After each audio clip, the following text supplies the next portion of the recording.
Shalom, bien-aimés dans le Seigneur, c'est votre bien-aimé, le frère Kale Kabassele Badimou, en direct de l'église La Grâce de Dieu, Paris-France. Je bénis encore le Père très haut de nous avoir donné le souffle de vie, d'avoir permis à ce que nous puissions nous mettre devant vous aujourd'hui, dimanche 23 juillet 2023, pour prêcher la parole de Christ, pour prêcher la bonne nouvelle. Bien-aimés, juste de rappeler que le salut de l'humanité se trouve à la croix de Jésus-Christ. Le salut de l'humanité se trouve à la croix de Jésus-Christ. Bien-aimé, il a accepté de mourir pour toi, il a accepté de porter tes péchés.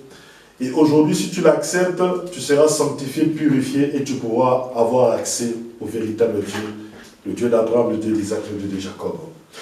Recommandons notre instant aux mains du Saint-Esprit.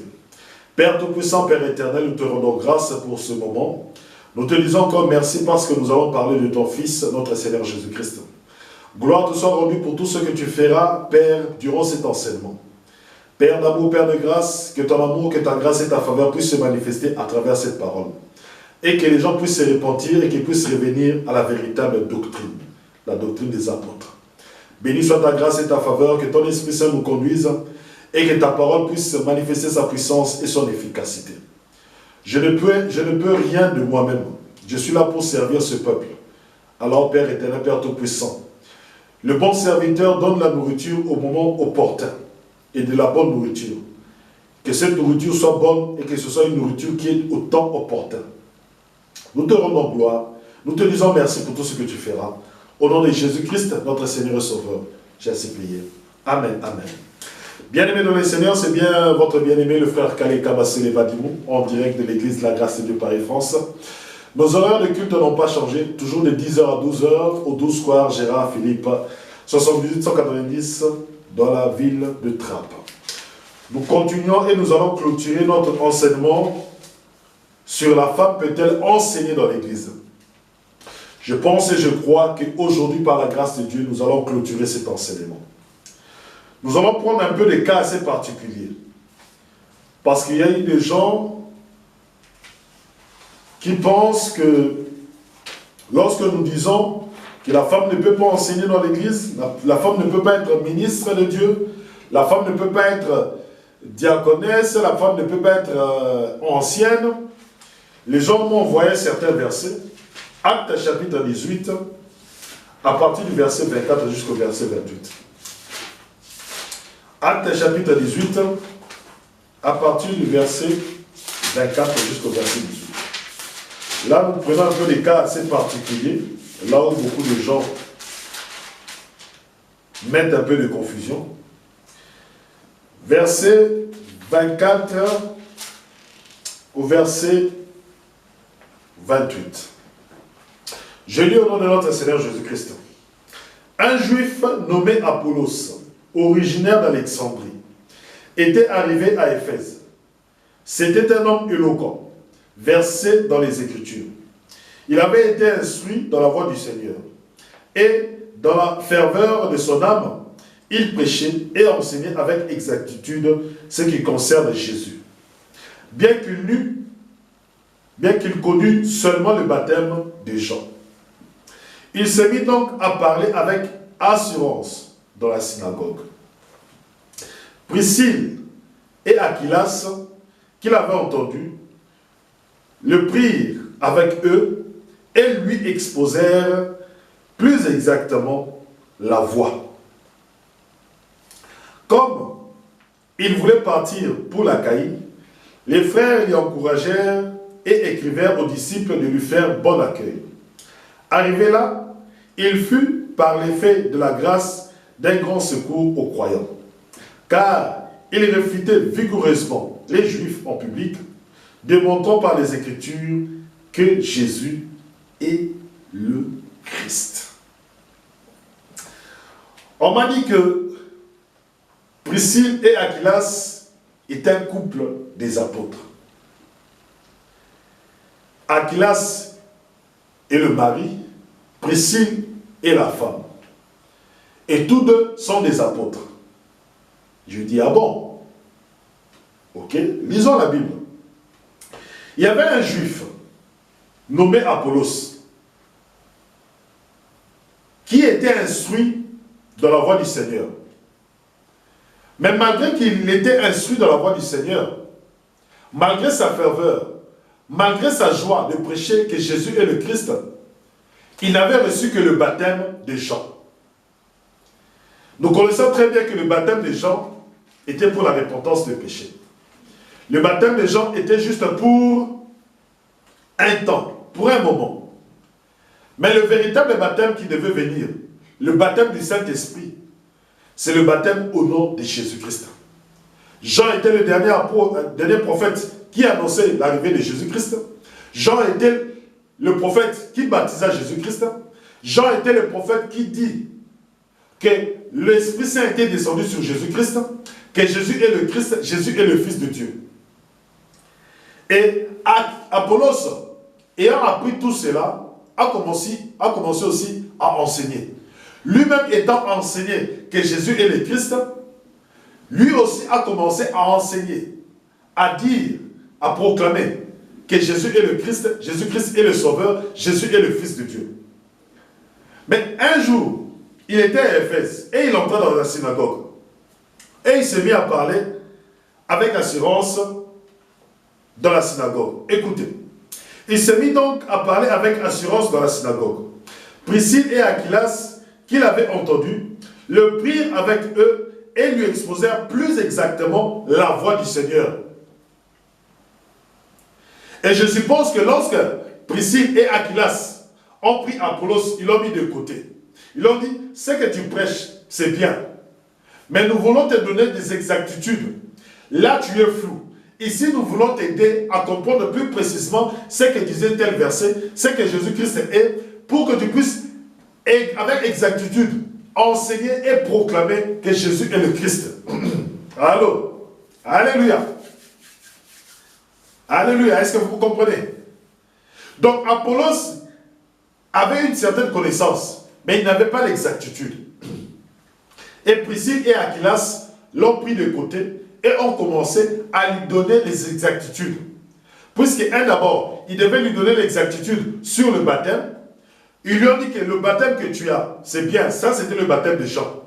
Le baptême de Jean ne se termine que lorsque Christ vient. Maintenant, tu dois être baptisé du Saint-Esprit. Tu dois recevoir le Saint-Esprit. Là, c'est le 1. De 2, ils lui ont donné l'exactitude de Jésus est le Christ. Ils lui ont donné certaines exactitudes.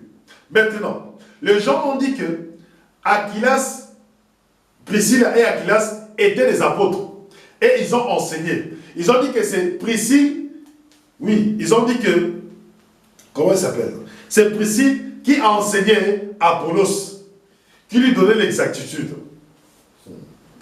Alléluia. Bien-aimés dans le Seigneur, il faut que nous puissions comprendre une chose. Dans un couple, et c'était des chrétiens qui ont travaillé avec Paul, des chrétiens qui étaient à Éphèse, des chrétiens qui étaient à Corinthe.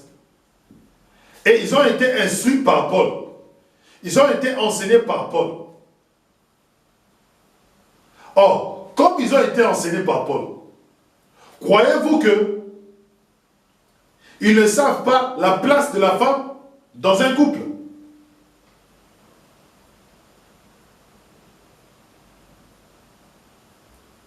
Les gens se mettent directement à dire que Priscille a enseigné Apollos. Je vous dirais que Priscille n'a pas enseigné Apollos. Priscille n'a pas enseigné Apollos. Parce que dans le couple, Aquilas étant le mari, c'est Aquilas qui a l'autorité de parler à Apollos. Lisez 1 Corinthiens chapitre 11. Lisez 1 Corinthiens chapitre 11. Lorsqu'il s'agit d'un couple, lorsqu'il s'agit du mariage, c'est lui qui parle. C'est lui qui parle pour la famille. C'est lui qui parle pour la maison. Ce n'est que l'homme. Là, ce sont des choses basiques. Les gens me diront que frère Calais, il y avait une église dans la maison de Priscille et Aquilas. Ok. Acte, Romains chapitre 16. À partir du verset 3. Saluez Prisca et Aquilas, mes co-pélagiens pécateur dans le Christ Jésus. Pour me sauver la vie, ils ont risqué leur tête. Et je ne suis pas le seul à leur devoir de la gratitude. C'est le cas de toutes les églises des gentilités ou des gentils. Saluez aussi l'église qui se réunit chez eux. Les gens m'ont dit que frère Calais, tu vois, il y avait une église chez eux, dans la maison. Je dis, ok, d'accord. Et comme il y a une église chez eux, dans la maison, qui est l'autorité de la maison? Qui est l'autorité de la maison? Qui est l'autorité de l'église? N'est-ce pas l'homme? L'apôtre Paul dit dans 1 Corinthiens chapitre 14, comme dans toutes les églises des saints, comme dans toutes les églises des saints, c'est-à-dire que ce que l'apôtre Paul a dit aux Corinthiens se passe dans toutes les églises des saints. Or, Apollos, Aquilas étaient des coopérateurs, des collaborateurs en Christ Jésus avec l'apôtre Paul. Nous allons lire une autre version pour que vous puissiez comprendre. Romains chapitre 16, à partir du verset 3. Je lis. Salut Prisca et Aquilas, mes compagnons d'œuvre en Christ. Mes compagnons d'œuvre. Ils sont les compagnons d'œuvre de Paul. Or, l'apôtre Paul, qu'est-ce qu'il enseigne? Il enseigne que l'homme est le chef de la femme. Il enseigne que c'est l'homme qui enseigne dans l'église. Même si Priscille et Aquilas ont pris Apollos de côté, c'est l'homme qui parle. C'est l'homme qui parle. 1 Corinthiens 14 dit, si la femme ne comprend pas les Écritures, qu'elle rentre à la maison, qu'elle pose la question à son mari. Alors, si c'est l'homme qui instruit la femme, si c'est l'homme qui explique à la femme les Écritures, Apollos a été instruit par qui?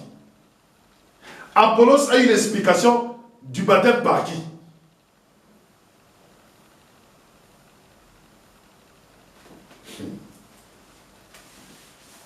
Il y a des choses qui sont simples. Donc lorsque les gens m'ont dit que c'est un couple, je dis, mais si c'est un couple, c'est qui parle? C'est qui engage la famille? C'est qui engage la famille? Regardez Corneille. Lorsque Pierre est venu dans la maison, c'est Corneille qui a reçu Pierre. Et lorsque Corneille a accepté, lorsque Corneille s'est converti, c'était toute la maison qui a cru. Regardez, celui qui gardait Paul et Silas dans la prison. Qu'est-ce qu'il a dit? Comment pourrais-je être sauvé? Ils ont dit, si tu crois, toi et ta famille, vous serez sauvés. Donc si le Père croit, toute la famille est sauvée. C'est pour cela, lorsque le geôlier, lorsque le soldat a cru, toute sa maison a cru aussi. Donc le salut dans une famille dépend de la foi du Père. Si le Père croit fermement en quelque chose, c'est toute la famille qui est sauvée. C'est pour cela que le Père a un gros rôle à jouer dans la famille. Car le salut de la famille dépend du Père. Corneille en est l'exemple. Actes des Apôtres, chapitre 10. Alléluia. Donc, quand vous voyez un couple, n'allez ni à gauche ni à droite.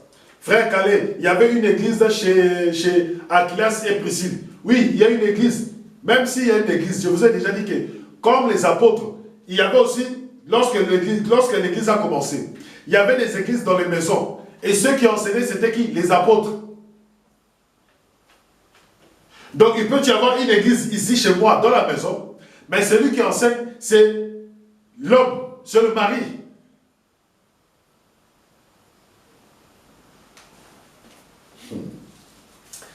Deuxième problématique.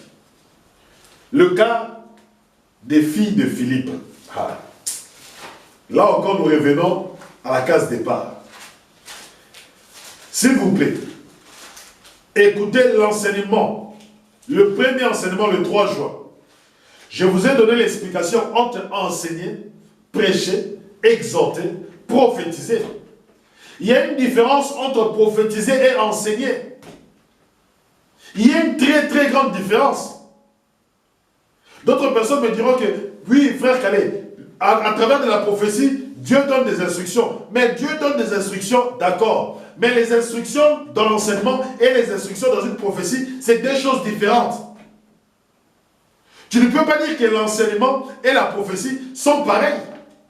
C'est la même chose, impossible.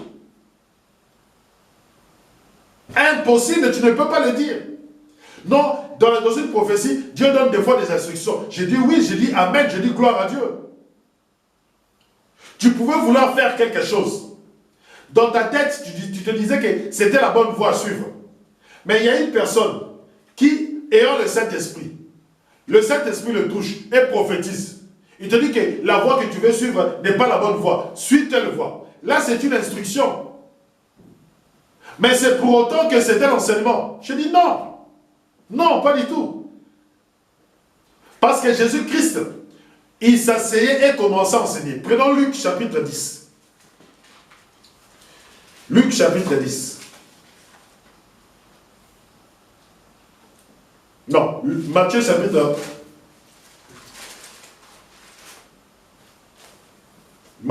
5.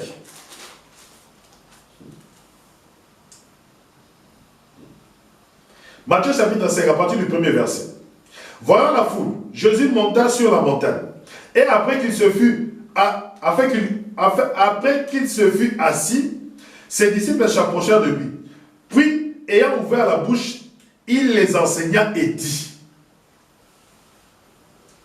Jésus-Christ n'a pas prophétisé. Jésus-Christ a commencé à enseigner. Actes des Apôtres chapitre 21. À partir du verset 8 à 9. Actes des Apôtres 21. À partir du verset 8 à 9.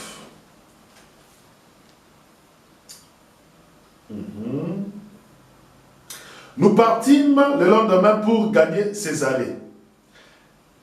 Descendus chez Philippe l'évangéliste, qui était un des 7, nous demeurâmes chez lui. Il avait 4 filles vierges qui prophétisaient. Comme nous passions là plusieurs jours, un prophète du nom d'Agabus descendit de Judée. Il vint nous trouver et prenant la ceinture de Paul, il s'en lia les pieds et les mains en disant, « Voici ce que dit l'Esprit Saint. L'homme auquel appartient cette ceinture, les Juifs le lieront comme ceci à Jérusalem, et ils le livreront aux mains des païens. » À ces paroles, nous nous mîmes avec ceux de l'endroit à supplier Paul de ne pas monter à Jérusalem. Alors il répondit, « Qu'avez-vous à pleurer et à me briser le cœur? Je suis prêt, moi, non seulement à me laisser lier, mais encore à mourir à Jérusalem pour le nom du Seigneur Jésus. » Arrivés à Césarée de Philippe, ils arrivent chez Philippe, l'un des 7 diacres du début de l'église de Jérusalem. Il a commencé son ministère d'évangéliste.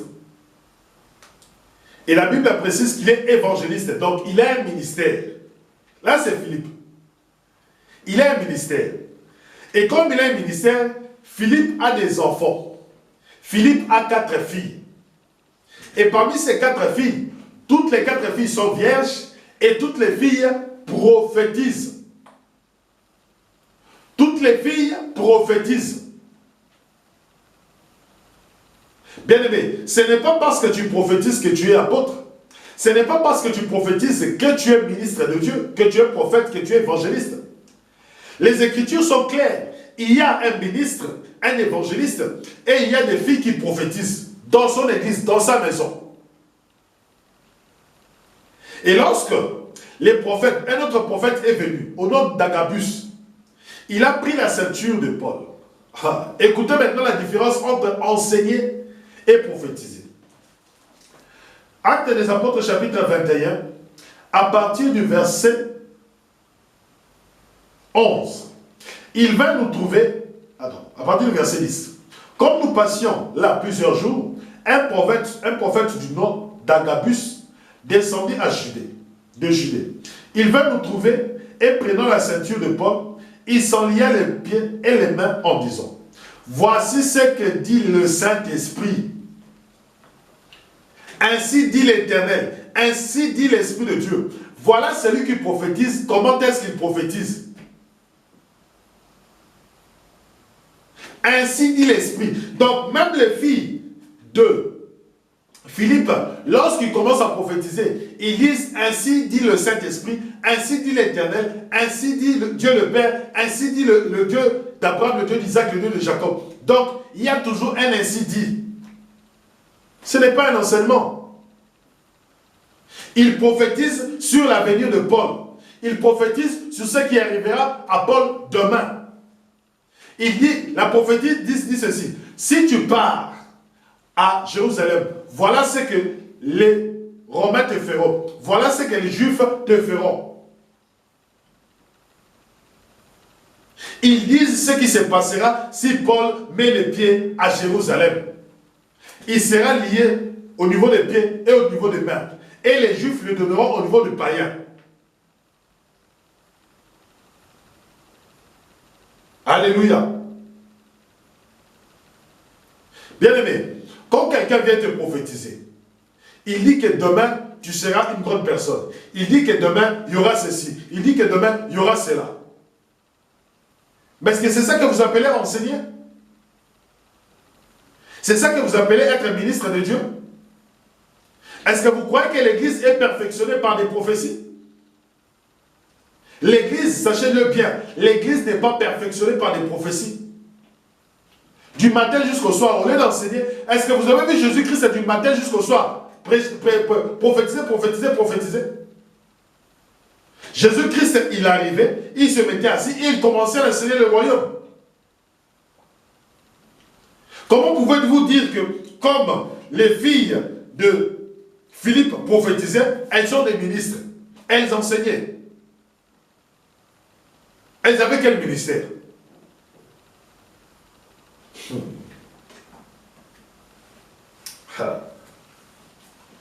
Bien-aimé, l'Église ne peut pas être perfectionnée par des prophéties. L'Église, il faut de la bonne nourriture. Comme notre Seigneur, notre Sauveur Christ, s'asseyait et enseignait le peuple de Dieu. De même que tous les ministres doivent s'asseoir et enseigner. C'est l'enseignement le plus important. C'est l'enseignement qui pose des fondements. Ce n'est pas la prophétie. La prophétie ne pose aucun fondement. L'enseignement pose les fondements. La prophétie ne pose aucun fondement.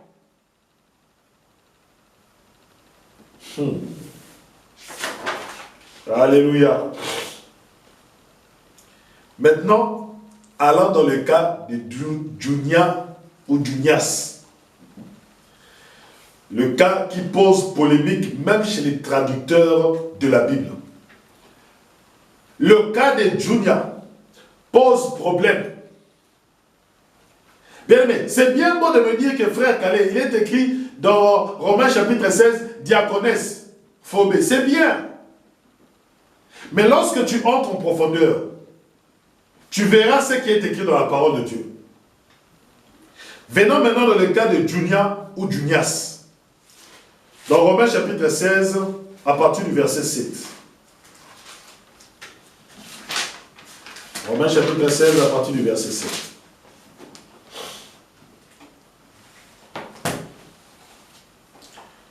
Romains chapitre 16, à partir du verset 7. Je lis au nom de notre Seigneur Jésus-Christ.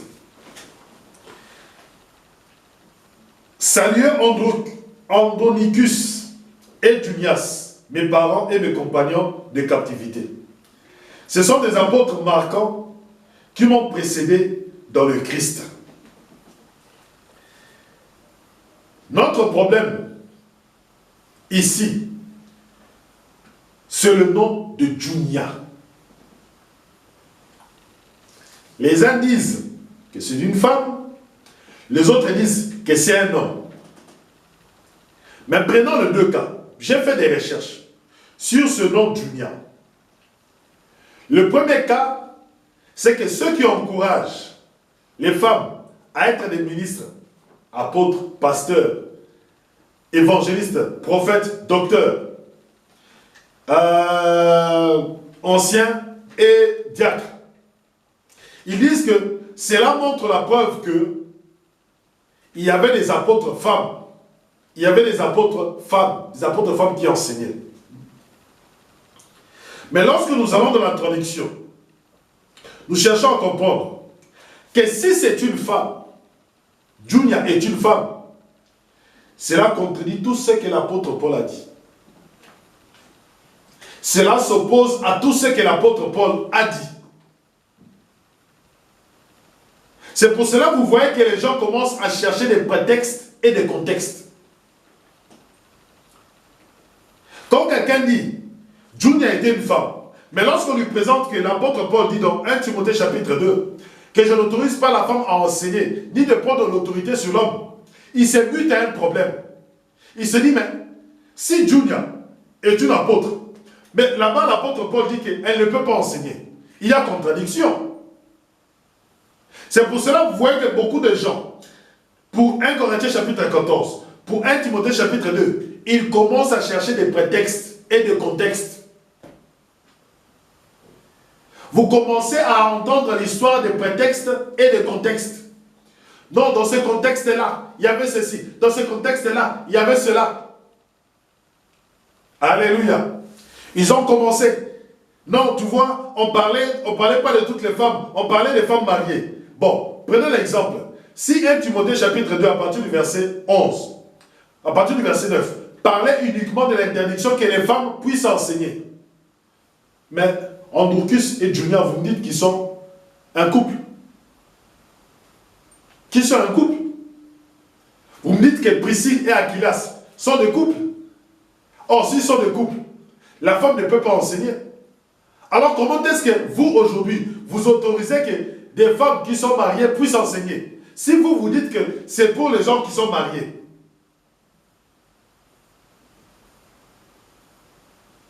Alors, l'histoire des prétextes, des contextes, il faut les arrêter.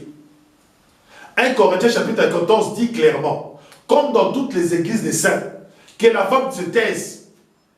Quand on vous dit, comme dans toutes les églises des saints, c'est assez clair. C'est assez clair.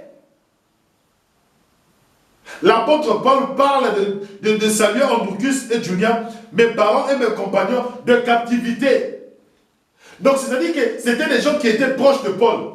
Donc, ils connaissaient bien ce que Paul enseignait. Ils connaissaient bien que Paul avait dit que la femme se taise dans les églises, qu'il n'est pas permis à la femme d'enseigner ni de prendre autorité. Ils le savaient.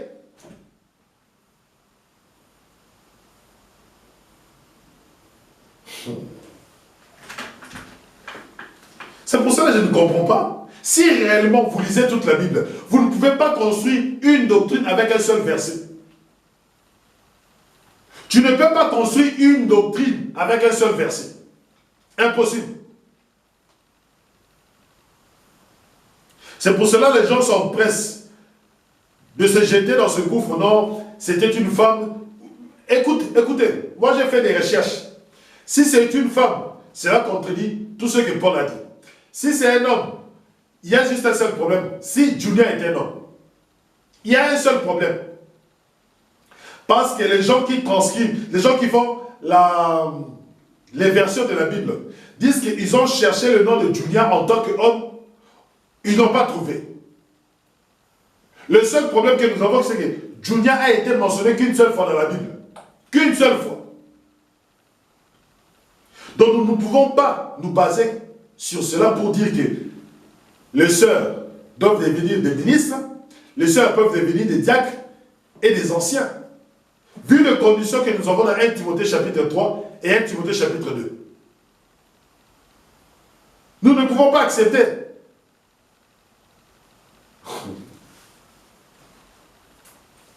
Voilà le problème que nous avons avec Junia. Donc vous ne pouvez pas nous dire que non, on peut autoriser les femmes à enseigner, on peut autoriser les femmes à devenir ministres. Le cas de Nimpas. Colossiens chapitre 4 au verset 15. Colossiens 4 au verset 15. Saluez les frères qui sont à la Odyssée, avec Nymphas et l'église qui s'assemble dans sa maison. Bien-aimés, mais pourquoi vous voulez chercher des complications? Une église peut être... Les gens peuvent s'assembler dans une église et dans une maison. Une femme, une sœur de l'église peut accueillir l'église chez elle. Mais ce n'est pas parce qu'elle accueille l'église chez elle qu'elle devient apôtre, qu'elle devient prophète, qu'elle devient ministre, qu'elle devient évangéliste, ainsi de suite. Qu'elle devient diaconesse, qu'elle devient ancienne. Non, ce n'est pas une obligation. Ce n'est pas une obligation.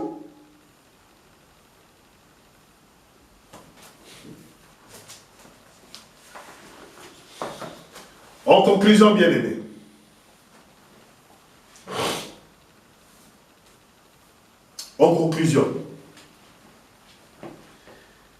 Romains chapitre 16, à partir du verset 1er.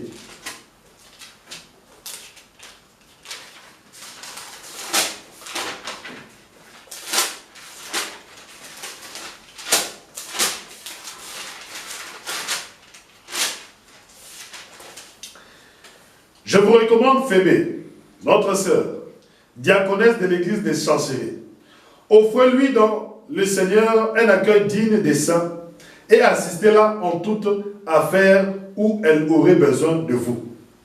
Aussi bien fut-elle une protectrice pour nombre de chrétiens et pour moi-même. Frère Calais, mets-toi dans les conditions que tu as données dans 1 Timothée chapitre 3. Que la femme ne peut pas être diaconesse. Vous croyez que lorsque nous disons diaconesse, ici, vous croyez que cette diaconesse enseigne? Je vous dirais qu'elle n'enseigne pas. Vous croyez que cette diaconesse prend autorité sur les hommes? Elle ne prend pas autorité. Parce que les conditions sont claires. Ce sont les hommes qui sont des diacres. Ce sont les hommes qui dirigent la maison. Or, dans la condition, pour être diacre, il faut bien diriger sa maison. Or, c'est qui dirige la maison? C'est un homme. Donc, lorsque vous voyez la diaconesse, dans d'autres versions, c'est une servante. C'est une servante. Alors, si c'est une servante, pourquoi vous compliquez la vie de prendre un seul verset et de dire comme elle est diaconesse, nous aussi nous commençons à mettre des diaconesses. Elles commenceront à prendre autorité sur l'homme. Je vous ai déjà dit, 1 Corinthiens chapitre 11, le chef de l'homme, ce n'est pas la femme. Le chef de l'homme, c'est Christ. La femme ne peut pas être le chef de l'homme dans l'église. La femme ne peut pas être le chef de l'homme dans l'assemblée.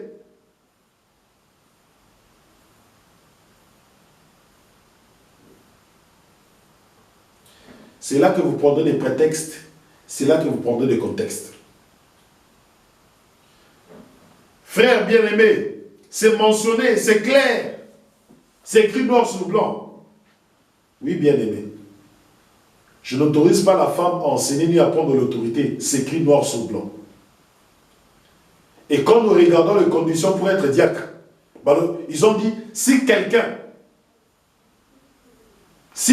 aspire, si quelqu'un, donc il n'y a pas de femme. Donc si vous inventez la condition pour que les femmes soient des diaconesses, inventez-le, mais ce n'est pas biblique. Inventez-le, ce n'est pas biblique.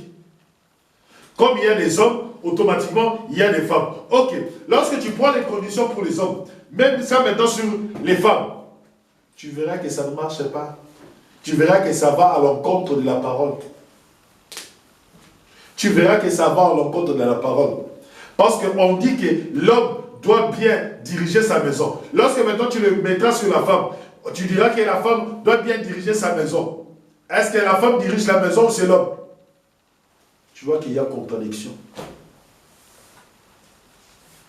C'est pour cela, je vous dis humblement, vous ne pouvez pas former, mettre une doctrine, donc, parce qu'on a écrit diaconesse, on doit mettre des diaconesses.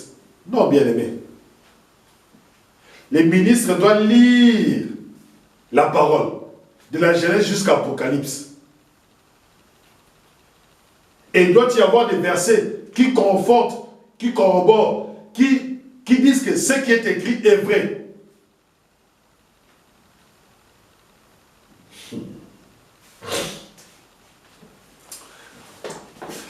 Bien-aimés dans le Seigneur,